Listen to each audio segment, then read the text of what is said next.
All right, good afternoon, everyone, and happy belated Thanksgiving, everyone. Welcome back. We're here for the regular Budget and Finance Committee meeting for November 26, 2018, and at 2:30 we'll be taking up, or shortly after that, we'll be taking up the special joint meeting of the Budget and Finance and Public Safety Committees. So we'll begin first with Budget and Finance, and I'm joined by Mr. Bonner, Mr. Kretz, and Mr. Englander, and we are ready to begin. And Mr. Blumenfield, so we've got our full contingent. And members, I would have proposed item 2 for consent approval. There are cards on that item, but I just wanted to alert you to that. So we'll go ahead and take our multi-item speakers first. So we'll start with Patricia McAllister, followed by Eric Previn.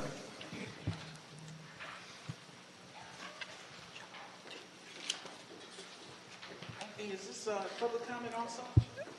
Yeah, so it'll be two minutes on your agenda items and then 1 minute general public comment. Okay, so let's look at item number 2 o'clock meeting. Item number 1,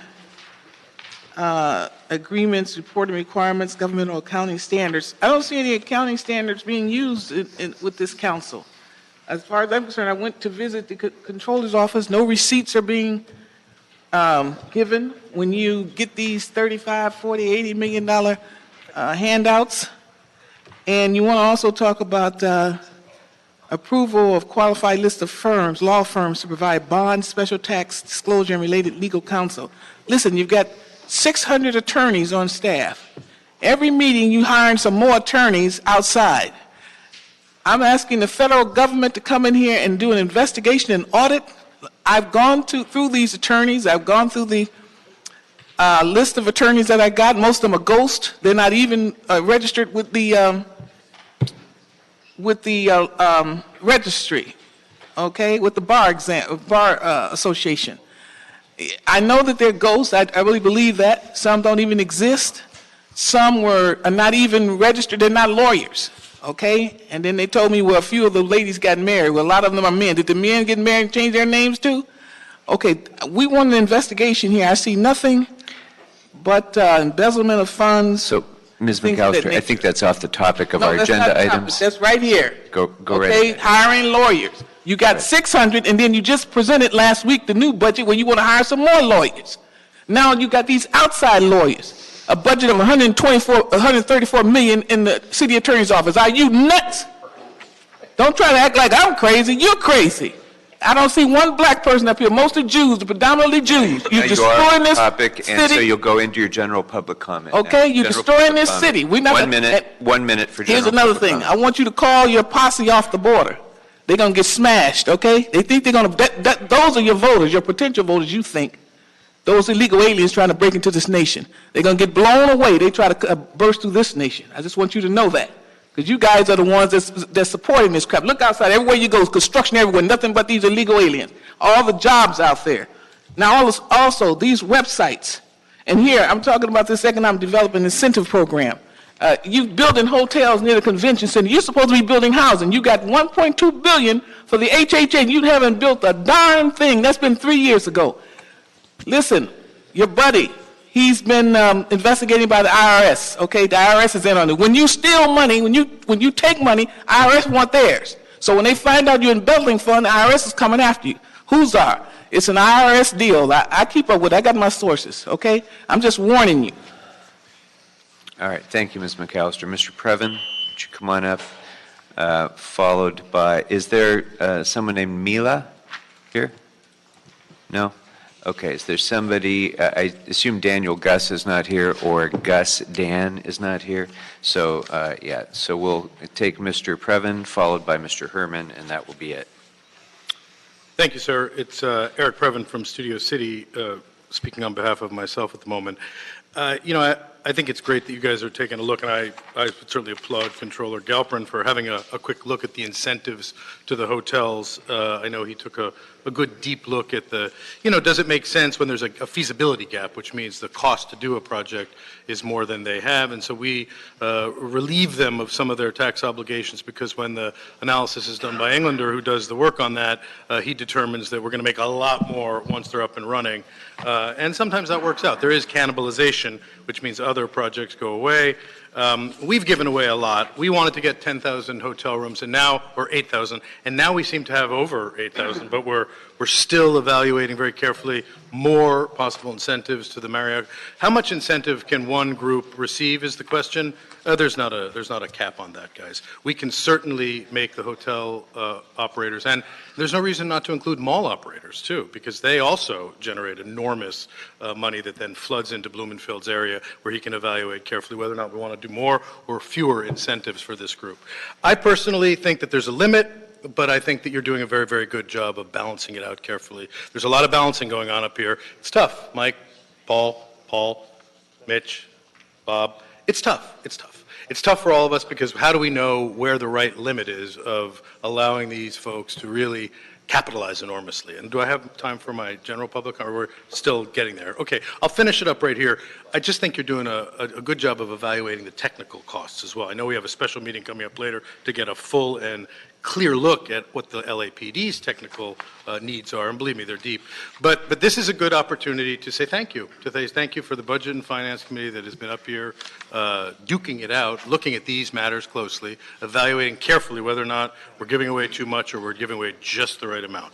And I'd say thanks to Sharon So as well for doing her follow-up, much more perky report than Mr. Galperin's report. Now, getting to the substance of today's general public comment, I would like to simply say thank you to Paul Kretz and Mike Bonin for being so open to at least having a conversation. We're not going to agree to anything in advance, but I do think that they're ready to come to Studio City. We're going to pick a time and a date, have an open forum to just evaluate whether or not the campaign finance ordinance, as envisioned currently with a couple of little Blumenfield-like revisions on the side, is what we need now, or is it something that's close to what we need now, but not quite there? So I'm hoping that they will join their treasured colleague, David Rue, come to Studio City. It's 91604. Certainly, Professor Krikorian knows where it is. It's his district. He would be happy to show up, but it's really about the three of you, because he's exempt from this one, because he's going to be helping with our mobile pit stop that Matt Hale is leading the charge to get one at Universal City's Red Line, where it makes a ton of sense, and David Rue is going to hop in that commode as well, because we are all pulling in the same direction. So thank you, guys.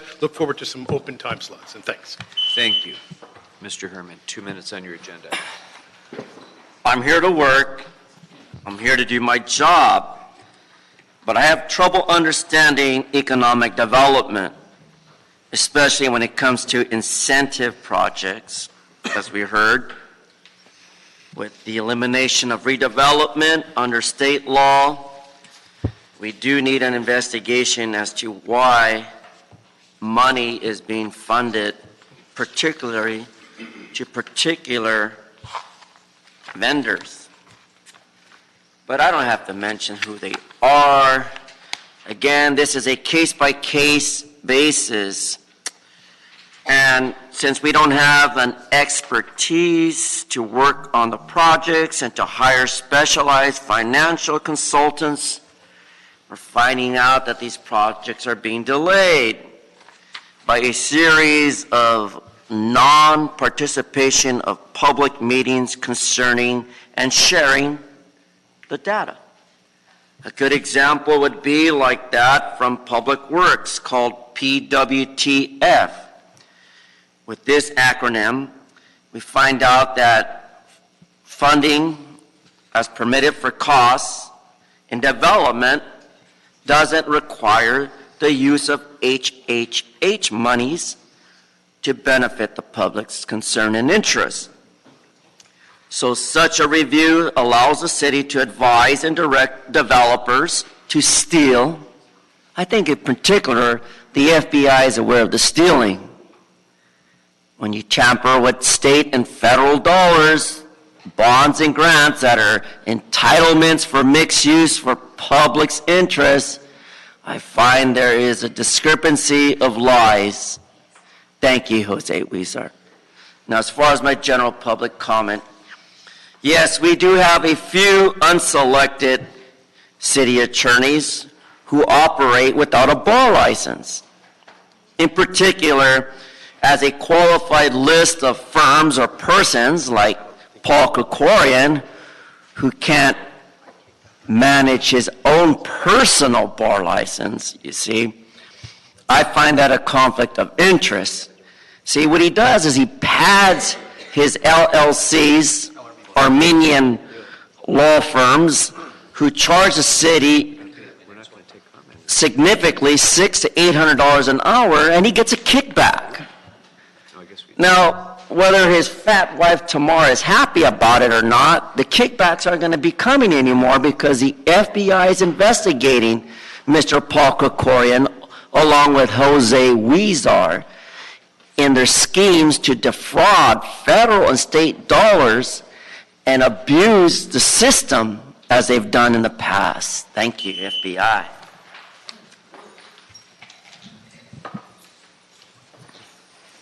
Mr. Chair? Yes, Mr. Kretz. Just for the record, I'd like to point out that Mr. Spindler has arrived and is making both goat and pig noises and trying to disrupt the meeting. Thank you, Mr. Kretz. Mr. Spindler, you're instructed not to do or say anything to distract the attention of this committee from its work.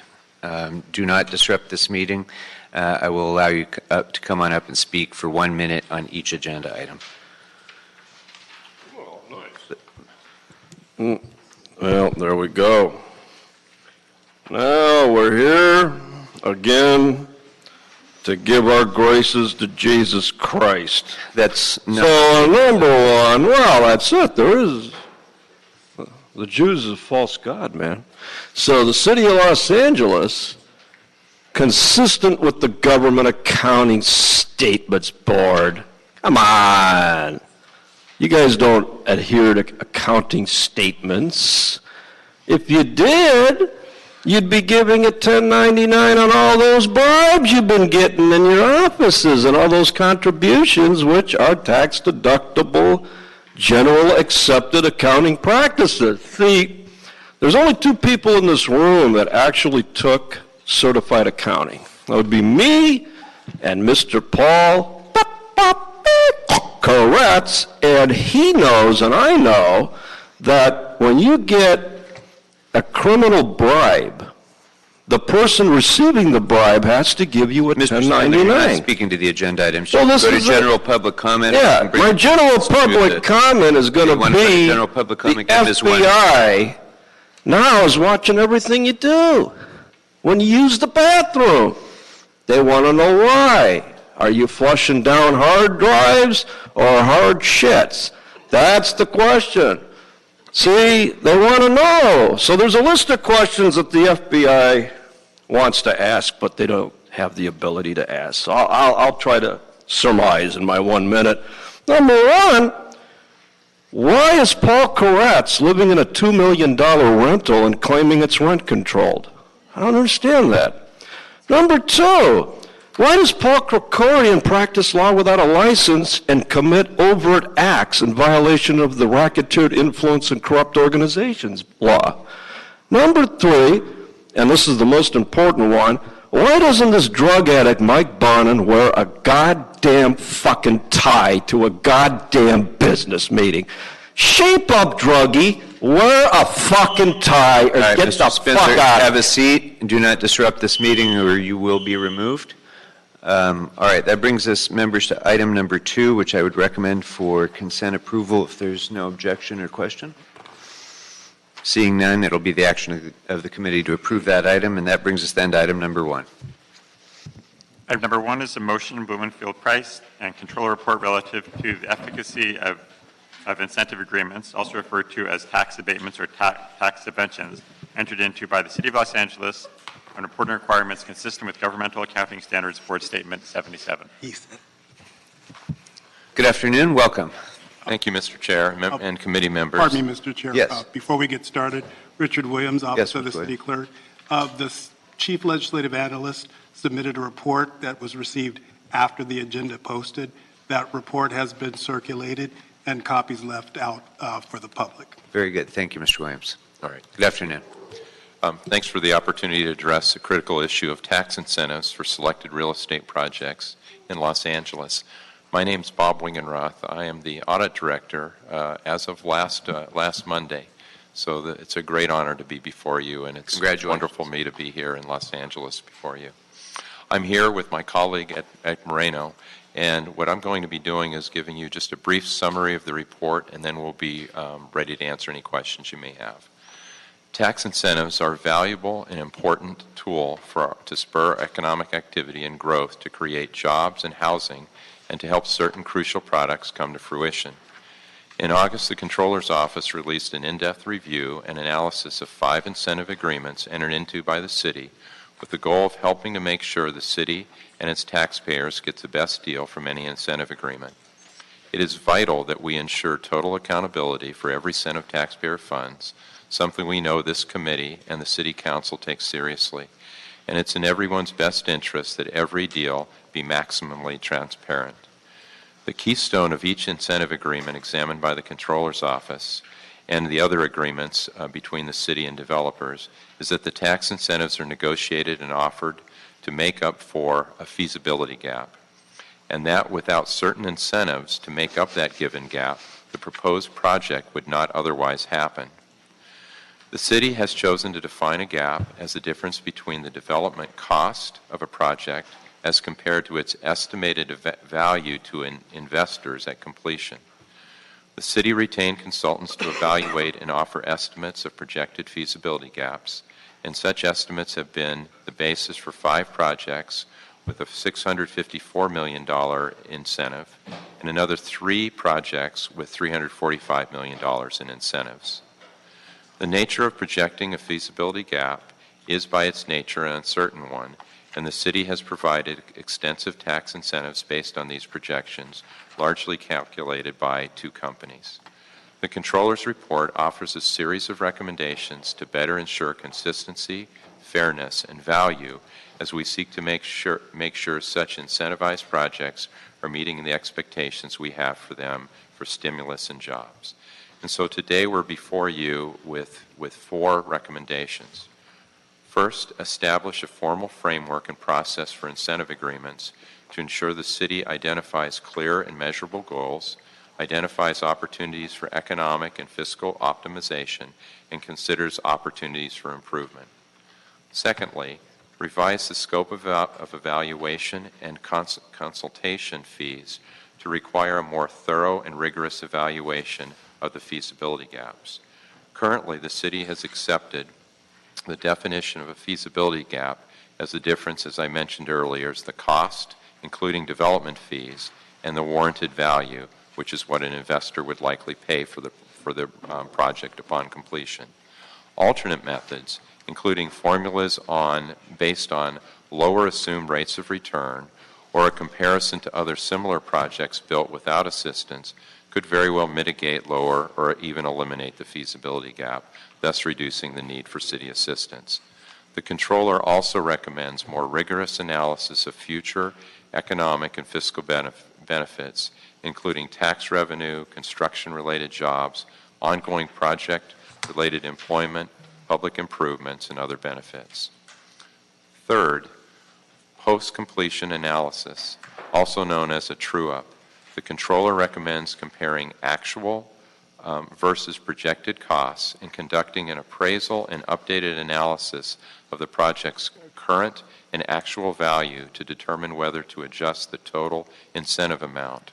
While a project may have been deemed to have a feasibility gap based upon the anticipated value upon completion, the value of the project may have increased by the time it is completed, thus reducing or eliminating the projected versus actual gap.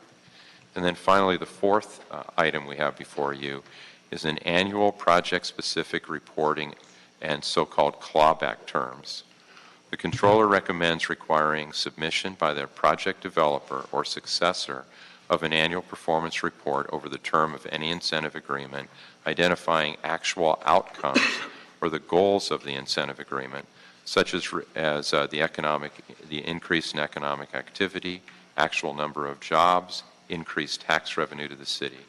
Further, the Controller recommends a mechanism that would allow the city to recover monies already provided and or dispersed by the city or withhold incentive payments if a project has not met the anticipated outcome as defined in this agreement.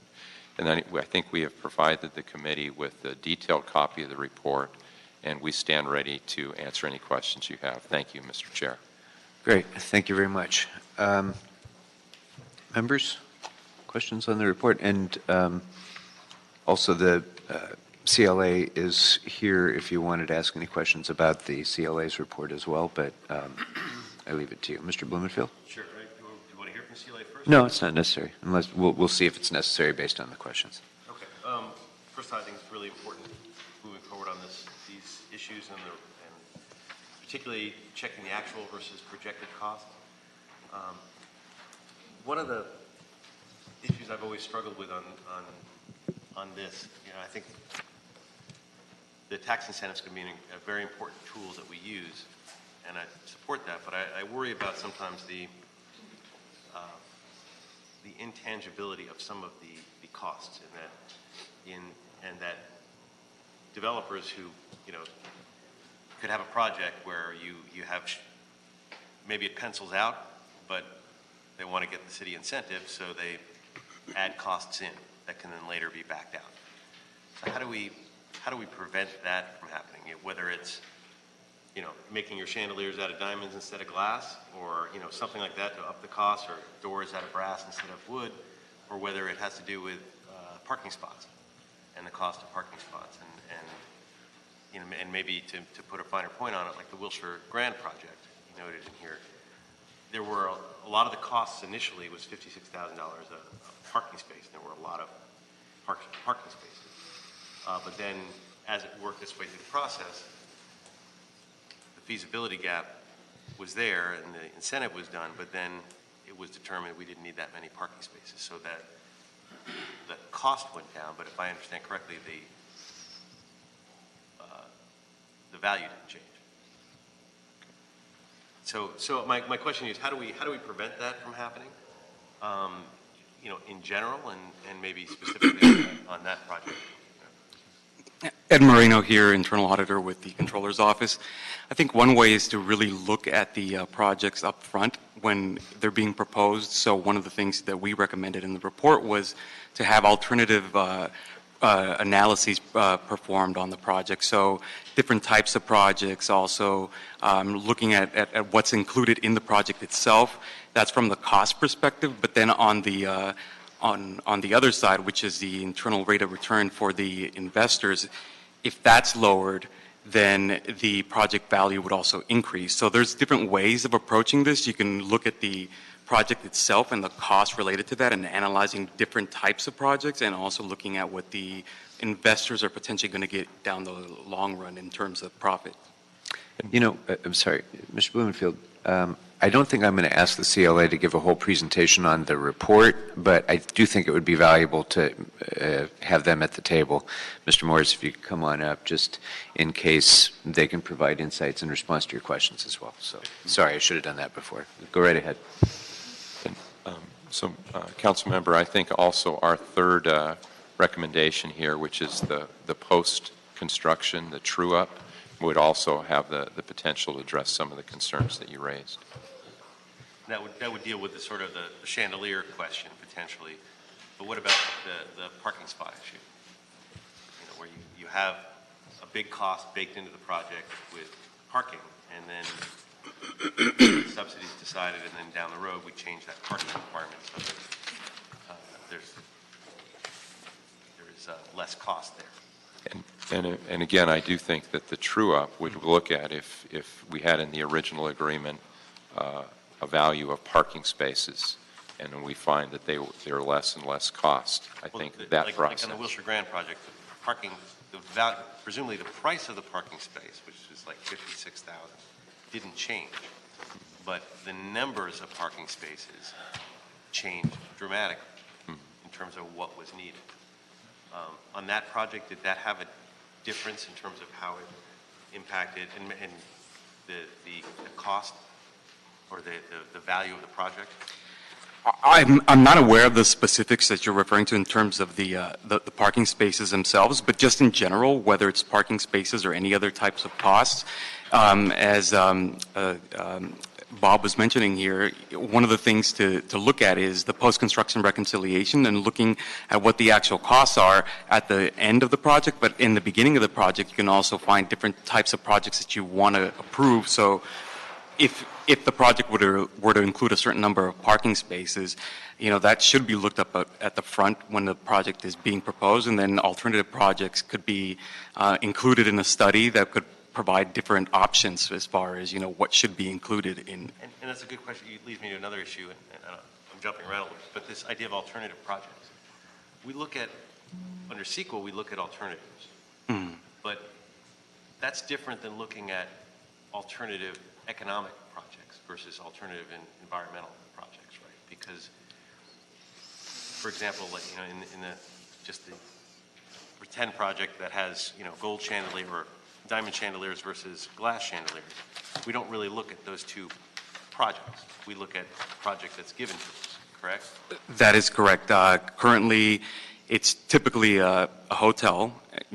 We reviewed 5 agreements. One of them was a mall, but the project is usually proposed up front, and that's the only type of project that's proposed. There's no alternative type of business, whether it be, a tech company that could be provided incentives to come to the city to provide more jobs, or whether it would be something else, that could be a benefit to the city. So it's usually just a hotel. But whether it's a hotel where we spend $86,000 on furniture per room, or whether we spend $40,000 on furniture per room, and I think that's the actual number, the 86 that they were spending. We don't typically look at that. Correct. There's no criteria that looks at the individual costs and questions whether what you're saying, this chandelier costs whatever amount versus something else. What's being looked at is whether the hotel meant the intent, whether it was a 3-star or 5-star hotel, and then the costs are included into the project, but nothing is done at the back end to question whether this should be changed for something else that would be more cost effective. I don't know the answer to this. I mean, I just throw that out there. That's an area that it always strikes me as one of those indefinable parts of this that I don't know how to fix, but that when we're completely dependent on the developer to tell us what the project is, and we can't compare that, that worries me. So, Councilman John Wickham with the Office of the Chief Legislative Analyst. One way that we address that, or it's available for the council to address that concern, is that when the developer brings forward a hotel project, because it's mostly what we've dealt with here, they bring forward the type of hotel they're going to bring in, whether a 4-star or a 3-star. Your CLA would never actually recommend moving forward a 2-star, and you wouldn't get a 2-star hotel in a steel construction building to begin with. 3-star hotels have a very set list of types of finishes and fixtures that go into the building. So in a 3-star hotel, you're going to get a glass chandelier, you're not going to get a diamond chandelier. In a 4-star hotel, it's going to be a specific type of finish, and the same with a 5-star. And so when the Wilshire Graham project came forward, it came forward as a 4-star hotel. And the criteria for what a 4-star hotel is going to be is actually set by the brand that's selected. So that's something that's outside of our control. Now, the city could have said, we don't want a 4-star hotel at that site, we want a 3-star hotel. But then that starts to drive the revenues that are generated by the hotel, right? So a 3-star hotel is going to earn different kinds of revenues than a 4-star hotel. They're going to have different sizes of rooms. They're going to have a lot of different factors that change from project to project. So it would be, although you may not be able to tell a developer, we won't provide incentives for a hotel that's going to have this kind of a fixture, that kind of fixture. The way you do that is to say 3-star or 4-star. And as we've been moving forward in the convention center analysis in particular, what our consultants, the city has had 3 different consultants, Convention Sports and Leisure, JLL, and CBRE, used to be PKF, come forward and tell us, look, compared to San Diego, San Francisco, Anaheim, this is the hotel mix in your area. And you need a mix of 4-star and 3-star hotels in order to actually serve the clients who are coming to the convention center. And so when a developer comes forward and says, we're going to build a 4-star hotel, that fits within the analysis that we've had of the types of projects that we need. And so we have those sources of data to kind of guiding us as to whether the project is appropriate and appropriately sized. In addition, when we hire a consultant to do the fiscal analysis for us, one of the things that they do is review not only the costs in this hotel, but all of the costs of other hotel projects that they've worked on in other cities. So they're actually comparing the construction costs in LA with Newport Beach and San Diego and San Francisco to ensure that the construction costs are within market ranges. And if something is out of whack, the consultant advises on that. So that's one of the benefits that the city has when we hire an outside economic consultant to provide independent advice to give us a sense of what's happening in the market. I guess that's the answer, is having someone like that. Because what I worry about is what's to really prevent the developer, who knows much more about their world than we do, from adding costs in to create a gap because why wouldn't they? And they know that that's where the city is going to be filling that gap, and that's the concern. And as far as the hotels too, and I'll try. I don't want to hog up all the time. It'll come back to me. We are getting close to that number. Both the CLA report and the controller's report mentioned that we're getting close to that magic 8,000 number. So I think I was going to ask that we add in some language to recommend the CLA report back regarding the need for tax incentives for future hotels, so that we decide, because we have this policy that we wanted to get to that number, and then the question is, how much further do we want to go, and why? And that should be, we should have our eyes wide open on that, and decide and make that as a conscious choice. That recommendation is actually included in the CLA report concerning the AEG Convention Center project. Great. So hopefully we'll adopt that in addition to that. Now, in general about that's not before us at the moment, but correct. Yeah, we will consider that. We could add that in the future to the recommendations. The recommendation on this is going to be to receive and file the controller's report. Okay. So there's no other item agendized at the moment. So, but we can do that on a future agenda for sure. Okay. When we might take up the CLA's report for further discussion on a future agenda. Okay, because I definitely think that makes sense for us to do. And now there was a boom in unsubsidized hotels in Hollywood, West Hollywood, other areas outside of downtown. What's the difference these hotel markets versus other hotel projects in terms of why the subsidy, why their subsidies are needed downtown but not in those other areas? Well, for the city of LA, most of the hotels have been in the downtown area because they've been tied to the convention center. So the city's been following the Big If policy in order to provide those incentive agreements to the hotels. But the idea is that Los Angeles isn't as competitive as other cities in terms of the number of hotels that are in and around the convention center. And we're providing those incentives as it is in order to make sure that there's enough rooms for conventioneers to have whenever they bring their convention to our city. Yeah. Well, and I get that's why we're trying to do it downtown. I just didn't understand why those other areas, even in LA, are booming without this. So the projects in downtown are mostly steel construction. So high-rise construction has been extremely expensive. So that's been the main driver. We have had several hotel operators who are proposing to build projects in Hollywood come in to learn about the Big If policy and the incentive program for hotels. And once learning the details of the program, have decided it wasn't in their best interest to come forward and go through that process with the city. They figured another way to finance their project. Is it because the cost you have to have a really big gap to make it work. It doesn't. Right. It's not worth the headache if your gap is only 10 million, right. something like that. You find another way to deal with it. Okay, I don't want to. I may have a few other questions. Thank you. Goodness to Mr. England. Well, thank you very much. I'm actually going to go backwards a little bit on this and maybe shed some light onto where I'm at with it from my history and going through this. Back in the day, because I'd voted on a number of these, and I think rightfully so and justified. Back in the day, we were contemplating whether we actually even wanted to be in the convention business. The convention center was losing money. We were paying the bonds out of our general fund dollars and subsidizing the convention center. The convention center needed a lot of work.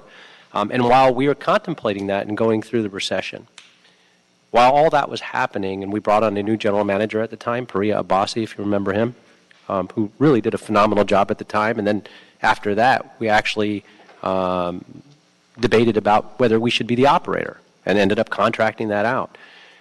But prior to that, we really looked at, do we want to be in that space? And collectively, that was a policy decision for the council, not for a report or analysts, but it was an economic decision on what is in the best interest of the taxpayers and the residents of the city of Los Angeles.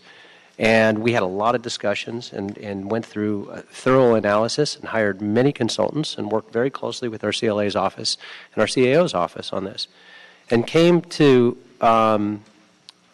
the decision that it would be in the best interest in the long run if we actually invested in the convention center, which meant, how are we going to attract convention dollars? How are we going to book conventions? And we did a deep dive into what was wrong with the convention center, why people weren't booking, our lag time when somebody wanted to do a quick convention, we couldn't compete. The fact that we're competing not just with San Francisco and San Diego, but we're competing with Vegas, Seattle, everywhere. And we looked at best practices and what's happening in that space around the country and realized that visitors are willing to come if there is a close proximity to rooms available, if there's a nightlife, if there's an opportunity for them not only to have their convention quick and easy, but that they can get around, the mobility issues, all those things. We looked at all of it. And we realized we were way short on hotel rooms. And that was one of the biggest issues. And most of this, the majority of what we're talking about, and that this is where these tax incentives went. And for good reason. A lot of the analysis that Mr. Blumenfield brought up, and spot on, absolutely true, that's exactly what we looked at. It's exactly what the independent consultants looked at, best practices, what are true-up analysis, and we did those. We hired the best in the business to make sure that we had the taxpayers' best interests at heart. And if you look at, and I made some notes through looking through the report that I do want to get on the record, because there are a number of points that I think need to be made. First, I think the report failed to recognize that the purpose of the incentive agreements is to incentivize a certain type of development. So it didn't really recognize hotels versus offices or residential. And these particular incentives, as I've just stated, were really to complement and support the convention center. That was the key to this. And the city doesn't provide financial assistance simply because the existence of a feasibility gap or a financial gap. There's much more to it than that. The controller report grossly misrepresents the lack of a policy. This is something the city, we spent as policymakers a great deal of time and formally adopted a number of policies related to the convention center, and a lot of that had to do with hotel development. As Mr. Blumenfeld stated, one of, just an example of that, was a policy of 8,000 rooms. And I think, yes, at some point in time, we have to look at, not did we achieve that goal, because we're close to that now, but is that the same goal? Are we still competing for conventions with, now that convention centers and other areas are building even more and bigger, the question is, should that be bumped to 12,000? We don't know without doing an analysis. But the fact is we're hitting those goals. Prior to the hotel tax incentive policies, the city only had about 3,000. And we were really seriously considering closing the entire convention center down at that point and repurposing the land. So we took it upon ourselves, knowing that this was going to be a long-term investment as a public-private partnership, to go down this road. So the tax incentive agreements obviously made an impact on the surrounding areas. That's something else that really isn't talked about in the report is the projects that are not subsidized, the ancillary benefits and the externalities of the development of the convention center and the hotels. What that's done to Los Angeles has really put LA on the map. I mean, it's one of the reasons, in fact, not even mentioned in the report, we're getting the Olympics. Not even mentioned in the report. We're actually getting the Olympics because we now have the facilities and the rooms to support that. That's huge. The report also doesn't recognize the fact that the rooms, yet the occupancy rates are actually increasing and not decreasing. So that also suggests additional hotel rooms are a need, which we need to look at as well.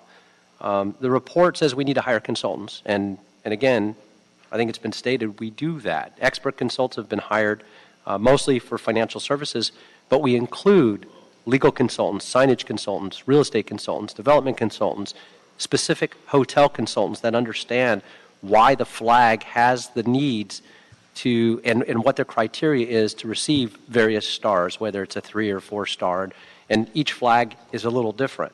And hotels do lose their flag if they don't maintain. It's not even after they're built. It's also the operations. Because many hotels, they'll build to a 4 star, and then they come in and audit and say, is the service being representative of that flag at a 4 star? If it's not, they lose their flag. In fact, there was one in San Diego recently that was a 5 star, lost their flag to a 4 star. So those are things to think about. So and then also some of the recommendations regarding the annual reporting and the constructions, the true-up costs. We actually do those. Those are baked into every single one of the approvals that come to council. I don't know that there hasn't been one that hasn't, and so I think that's a moot point. And then there's no consideration on how many jobs, both short-term construction, long-term permanent, and operationally were generated. Maybe something to look at in the future as well. That's always included in every one of the analysis, but it wasn't included in the report. And so finally, I think the most important thing is that the issues of incentives and agreements is a policy matter for policymakers, because not just as a one-dimensional feasibility or economic report, there are so many other dimensions that go into this. And it started with the conversation of, hey, we're losing our shirt on the convention center. Do we want to keep doing this, or are we going to pump some incentives into really fixing the place up, attracting and competing on that level? Then we realized when we were halfway down that road, we're not in a position to do this, so let's contract out the operations. And we went through that process. And you know what? They're killing it, and they're figuring it out, and it's doing better, much better. It's meeting every expectation.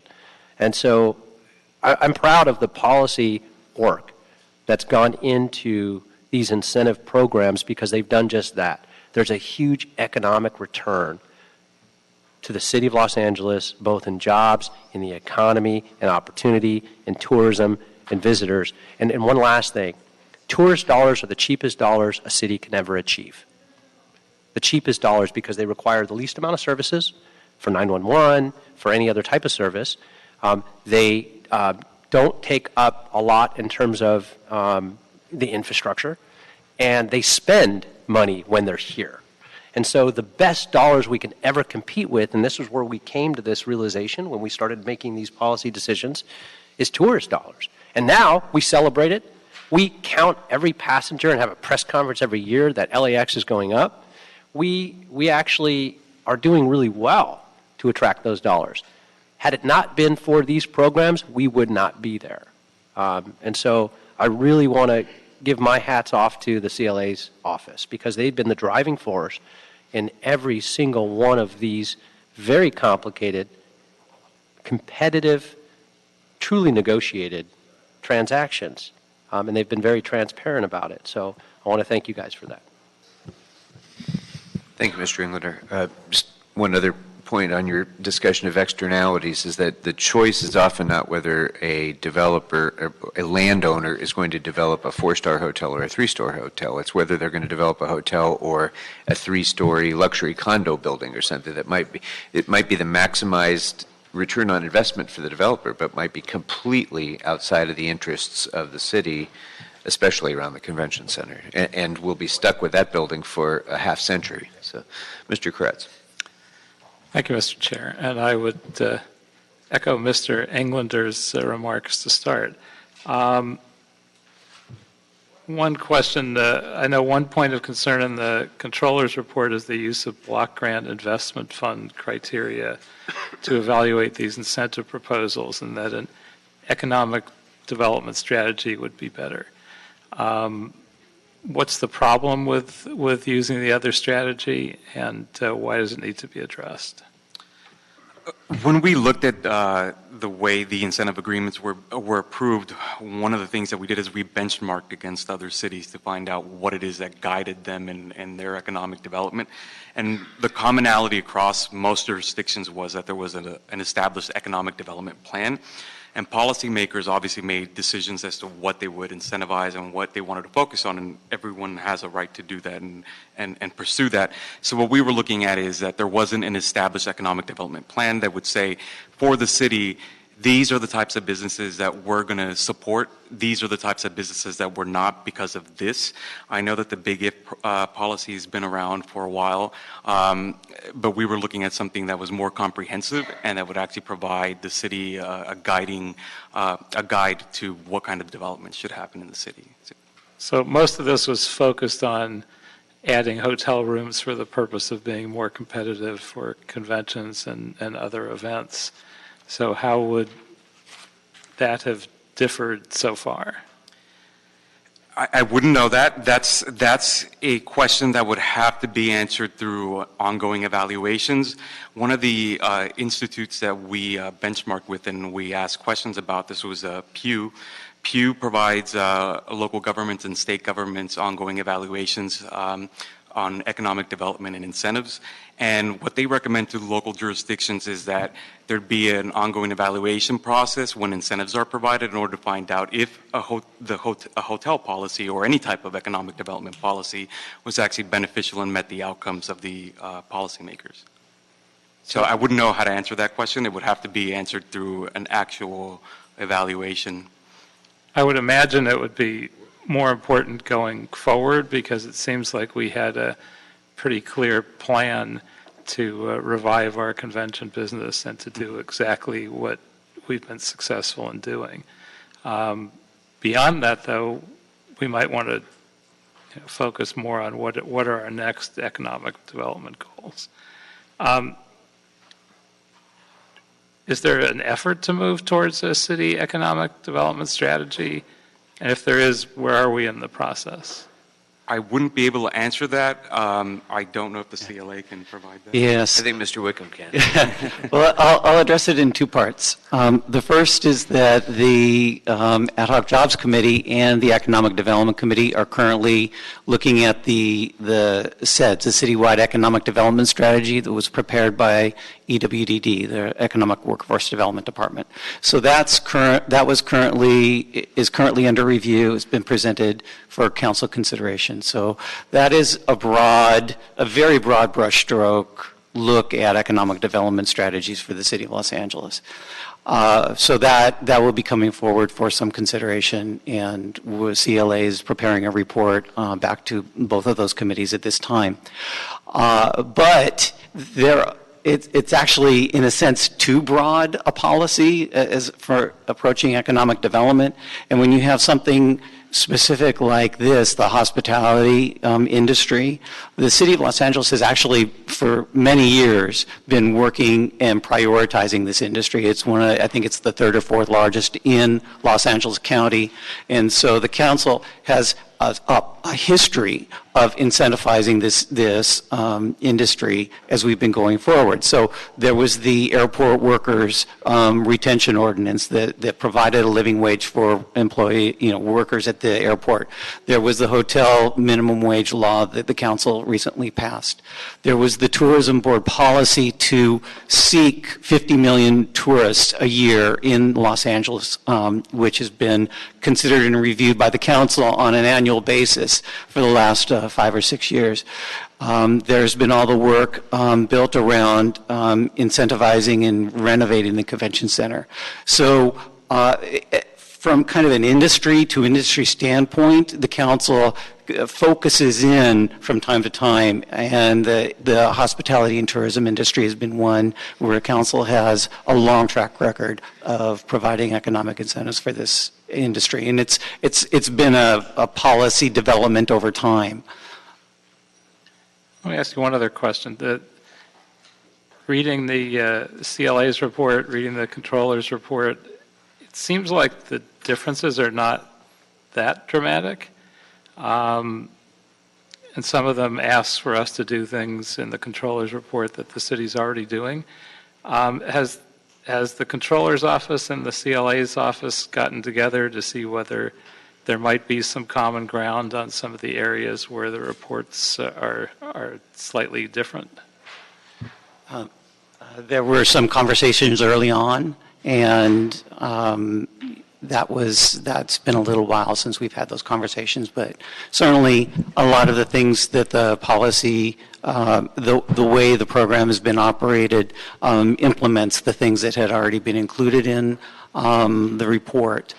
And I think our report noted that this has been an ongoing and learning process in the way the city manages the incentive program, and each project brings its own unique issues that then get incorporated into the way the program is managed.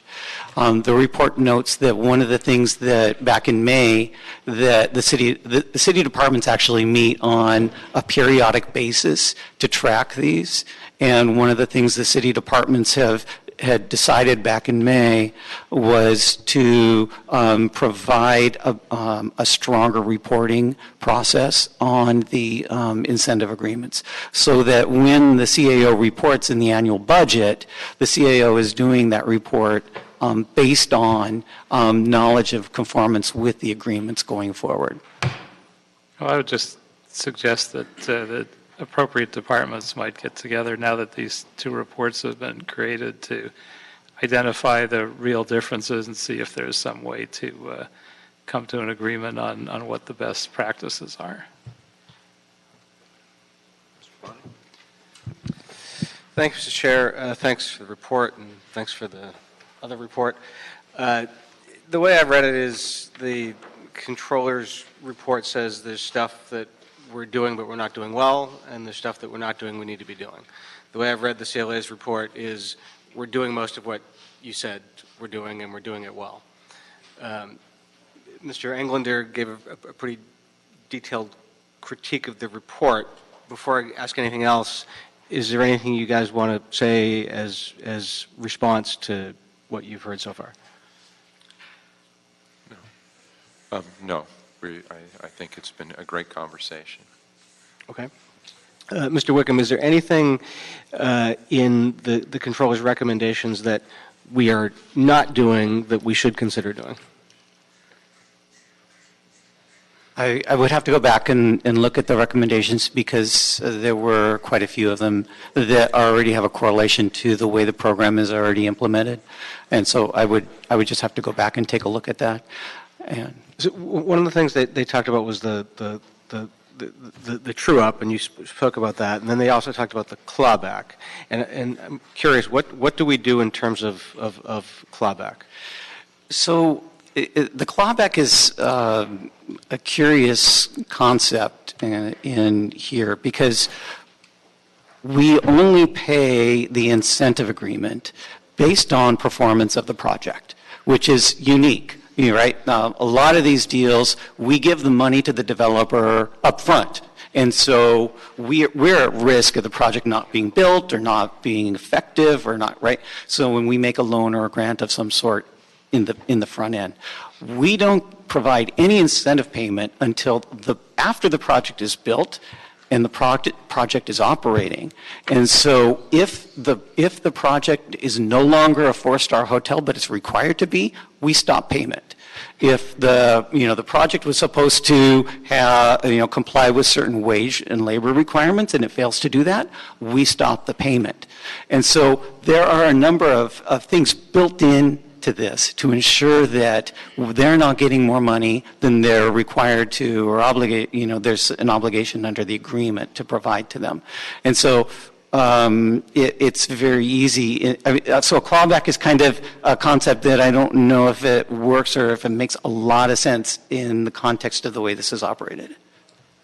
Well, I guess you could look at doing it retroactively. If they've been operating 4-star for 5 years and we've given them the reduction for those years and they become a 3-star, I guess part of the argument is you could ask for the money back for the prior years. I'd have to think about that because we've actually been receiving the value up to that point of a 5-star hotel or a 4-star hotel. And so how do you balance out the value you've received versus, it's something that we'd have to think about. Yeah. And the revenues would change dramatically. Absolutely. Yeah.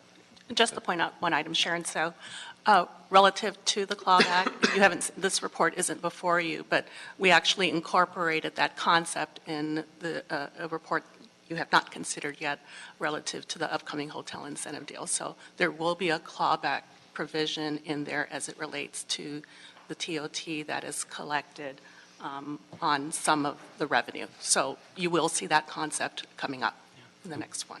Okay.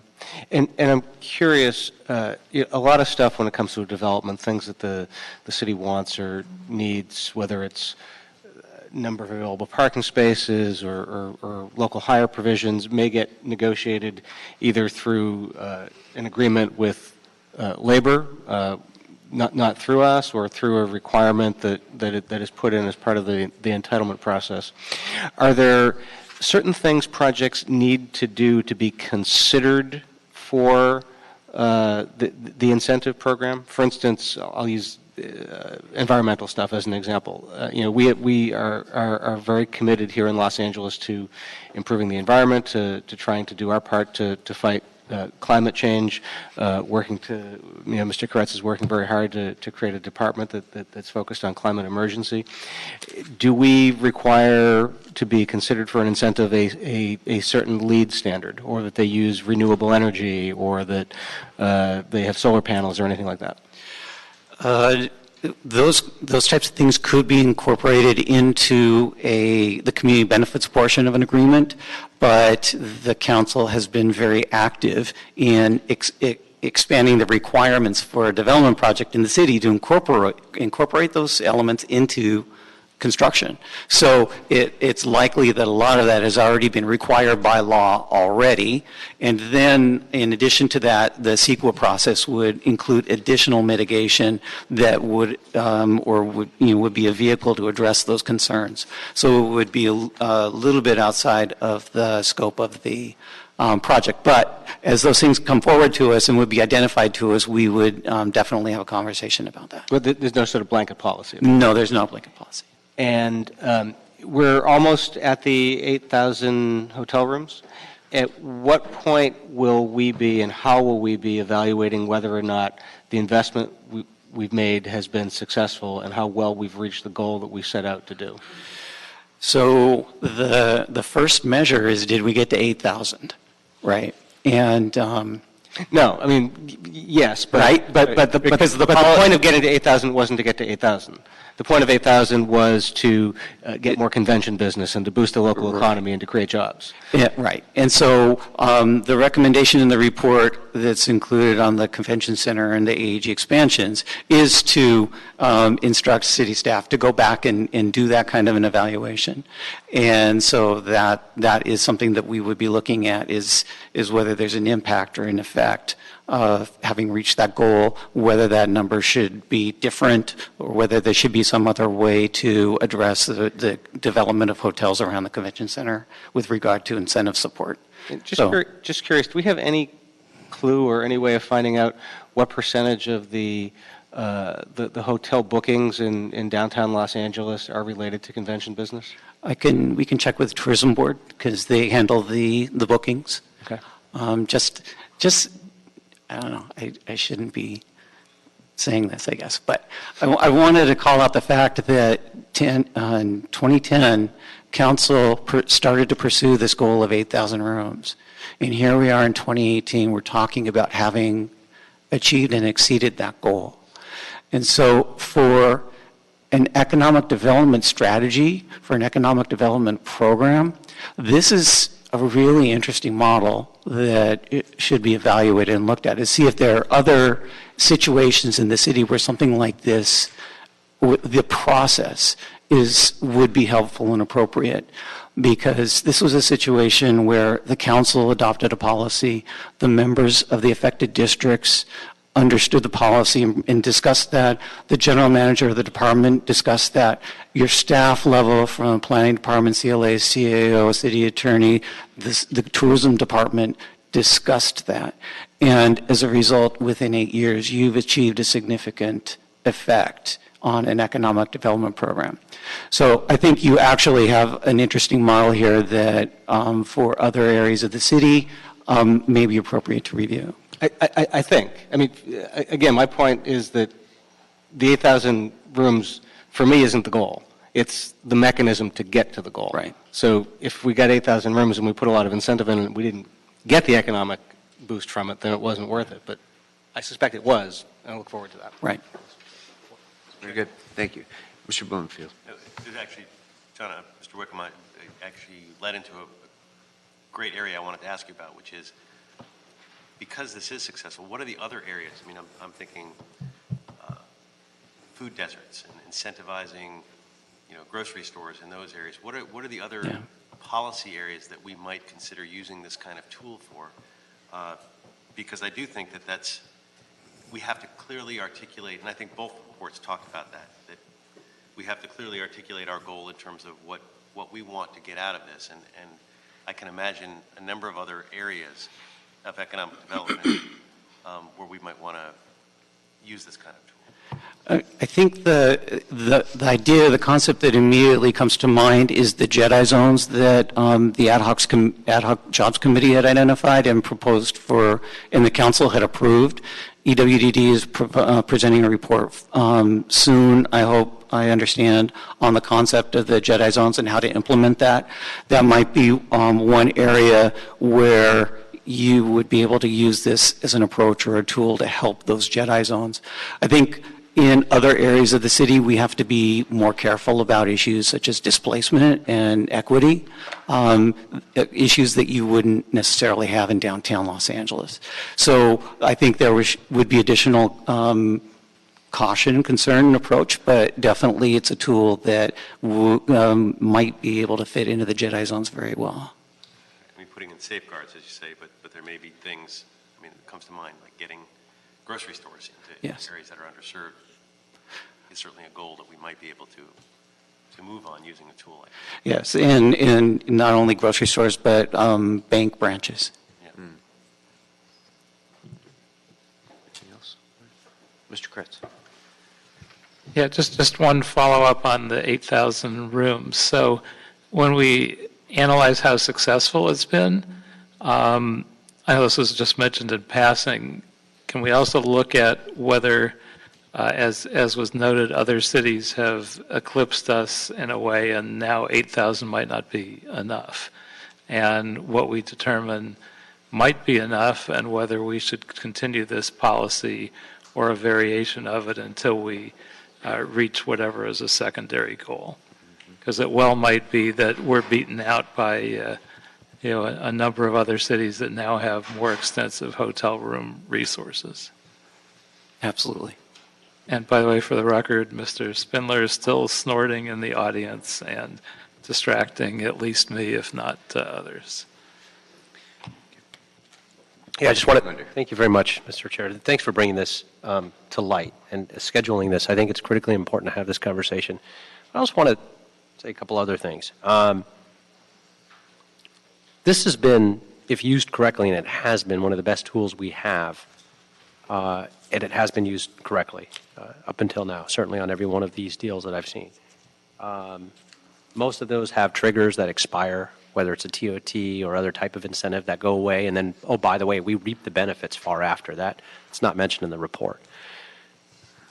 What disturbs me the most is the report itself, because it's so one-dimensional. And it's not the report. I'm not that concerned. I'm not here to rip apart the authors, because you had a mission, and that's what it dealt with, but it was very one-dimensional.